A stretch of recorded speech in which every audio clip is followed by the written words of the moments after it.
Untuk kita semua, selamat jumpa walaupun melalui HP. Hari ini kita akan belajar pelajaran agama Katolik. Oleh karena itu, sebelum kita melanjutkan pelajaran kita, Pak Guru mengajak kita semua untuk lebih dulu memohon kepada Tuhan supaya Tuhan memberkati kita dan kita dapat melaksanakan semua tugas kita hari ini. Untuk itu, ambil sikap berdoa yang baik, lipat tangan, dan tundukkan kepala. Marilah kita berdoa. Dalam nama Bapa dan Putra dan Roh Kudus. Amin. Segala hormat dan puji syukur kami aturkan kepadamu Tuhan, atas segala berkat-Mu dan perlindungan-Mu kepada kami, sehingga kami dapat belajar agama hari ini kembali.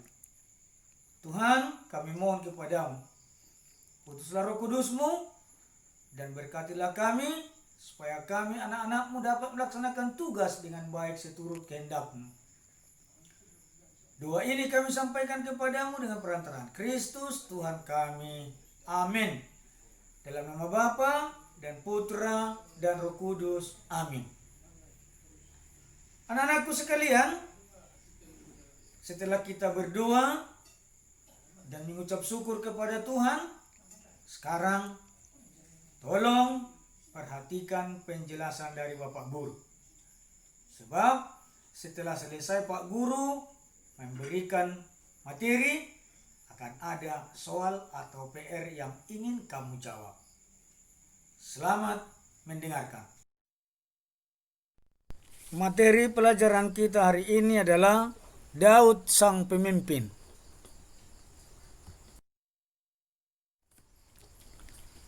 Bangsa Israel adalah bangsa pilihan Allah.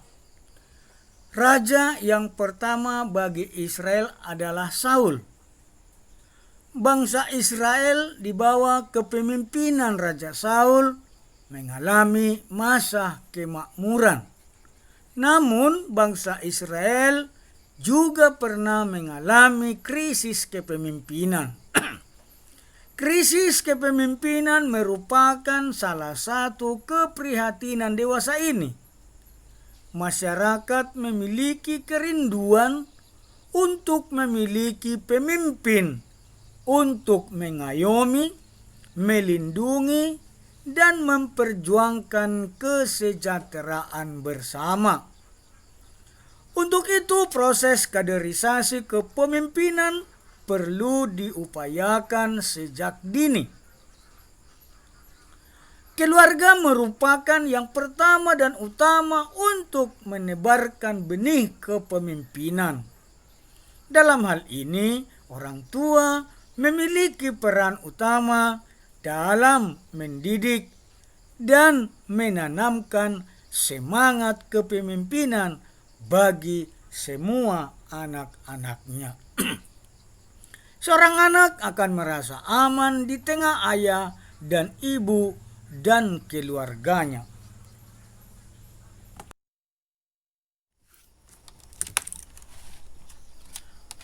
Ayah dan ibu adalah gambaran Allah sekaligus pemimpin baginya.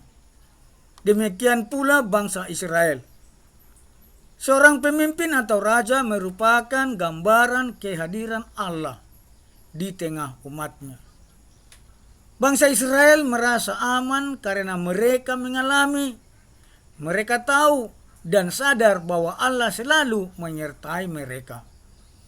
Hal itu tercermin dalam semangat raja yang memimpin mereka dalam kesetiaan kepada Allah. Raja Daud merupakan sosok raja yang sangat berjasa bagi bangsa Israel. Selama masa hidupnya, Daud berpegang teguh pada Allah, meskipun Daud sendiri pernah berdosa. Tetapi Daud kembali ke jalan yang sesuai dengan kehendak Allah. Di bawah kepemimpinannya, Israel menjadi bangsa yang sejahtera. Kepada Raja Daud, Allah mengulangi janjinya sebagaimana pernah dijanjikan Allah kepada Abraham. Janji tersebut yaitu 1. Allah tetap menyertai umat Israel dimanapun mereka berada. 2. Allah akan memberikan keturunan yang besar kepada Daud. 3. Allah akan memberikan berkat kepada keturunan Daud. Kasih setia Allah tidak akan hilang dan kerajaan Daud akan kokoh selama-lamanya. Allah akan selalu menyertai umat manusia semampu sampai selama-lamanya. Nah, sekarang mari kita dengarkan sebuah cerita yang berjudul Pangeran Bungsu yang Peduli. Raja Suta Permana adalah pemimpin bagi rakyat di seluruh wilayah Jatimandala. Ia sangat disayangi rakyatnya dan juga disegani kerajaan-kerajaan di sekitarnya. Puluhan tahun Raja Suta memberikan kepada masyarakatnya supaya dapat saling menghormati. Menyadari dirinya sudah tua, Raja Suta Permana memanggil ketika anaknya atau putranya. Kepada ketiga orang putranya, Raja Suta Permana menegaskan bahwa mereka memiliki hak yang sama untuk menggantikan dirinya sebagai raja. Tetapi ada satu syarat yang harus mereka penuhi, yaitu bahwa mereka harus membunuh seekor anak ayam di tempat tersembunyi tanpa diketahui oleh manusia. Setelah mereka mengetahui syaratnya, pengawal raja memberikan kepada mereka masing-masing seekor anak ayam yang masih kecil. Si bungsu dengan hati-hati membawa anak ayam ke atas menara kerajaan. Ia menyumpal paruh ayam dengan kain. Ia menyembelih anak ayam itu dengan pisau. Setelah mati, ia membungkusnya dengan kain. Si tengah memilih gudang di bawah tanah sebagai tempat untuk menyembelih anak ayam tersebut. Setelah menyembelih, anak ayam tersebut dimasukkannya ke dalam kotak. Sementara si bungsu masuk kandang ayam. Dekat dengan induknya, anak ayam tersebut bersembunyi semakin keras, seolah ia memanggil induknya. Di kandang ayam, si bungsu merasa kasihan. Ia pun mulai memikirkan perintah ayahnya untuk membunuh anak ayam di tempat tersembunyi tanpa diketahui oleh manusia. Ia menyadari bahwa jika ia membunuh anak ayam tersebut, ada 5 orang yang akan mengetahuinya. Ayahnya, pengawal, kedua kakaknya, dan dirinya sendiri. Ia pun melepaskan anak ayam itu. Anak ayam dan induknya tampak sangat gembira. Ketika mereka kembali menghadap ayahnya atau raja, ketiga pangeran itu melaporkan syarat untuk menggantikan raja. Si sulung dan si tengah dipuji ayahnya karena telah melakukan perintah ayahnya. Sementara si bungsu diancam hukuman gantung karena berani melawan perintah ayahnya sebagai raja. Tiang gantungan telah tersedia.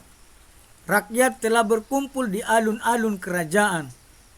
Tetapi si bungsu melangkah tenang menuju tiang gantungan dan siap menerima hukuman. Raja bertanya, Hai bungsu, mengapa kamu tidak melaksanakan titah ayah sebagai raja untuk membunuh anak ayam? Si bungsu pun menjawab, maaf ayah dan raja, hamba tidak melaksanakan titah ayah sebagai raja, karena hamba merasa kasihan terhadap anak ayam yang tidak berdaya dan induknya yang kehilangan anak-anaknya. Selanjutnya, jika hamba membunuh anak ayam itu, maka ada banyak orang yang mengetahui perbuatan hamba, yaitu hamba, raja, pengawal, dan kedua kakak. Untuk itu hamba siap menerima hukuman gantung, daripada mengingkari hati nurani dan berbuat tidak adil terhadap anak ayam yang tidak berdaya. Mendengar jawaban tersebut, Raja Suta Permana memeluk si bungsu dengan berkata, kamulah anakku yang berhak menggantikan ayah sebagai raja, karena kamu memiliki ketulusan, cinta kasih, dan hati nurani yang suci. Kendati tiang gantungan telah disediakan untukmu, rakyatmu pun bersorak-sorai menyambut pangeran bungsu menggantikan ayahnya sebagai raja.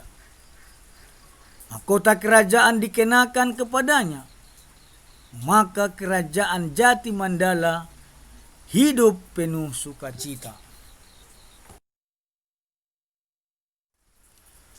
Demikianlah penjelasan dari Pak Guru dan cerita hari ini. Semoga dengan pelajaran hari ini kamu semua kelas 5 ini mempunyai hati nurani serta penuh cinta seperti si bungsu yang berhak menjadi raja. Sekarang tolong kalian kerjakan tugas berikut ini. Dan setelah kalian selesai menjawab tugasnya, jawabanmu kembali kirim ke WA Pak Guru. Jangan terlambat. Terima kasih. Selamat belajar. Semoga tetap sehat. Salam. Nah, demikianlah penjelasan Pak Guru hari ini. Dan tolong tetap ingat berdoa, tetap tinggal di rumah, dan salam sehat. Mari kita akhiri pelajaran kita dengan berdoa. Demi nama Bapa dan Putra dan Roh Kudus, amin. Kembali kami Tuhan mengucapkan syukur dan terima kasih kepadamu atas berkat-Mu, perlindungan-Mu, sehingga kami dapat belajar hari ini.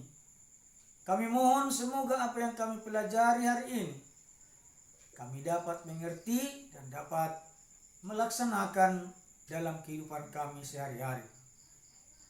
Terpujilah Engkau Tuhan, kini dan sepanjang masa. Amin. Demi nama Bapa dan Putra dan Roh Kudus. Amin.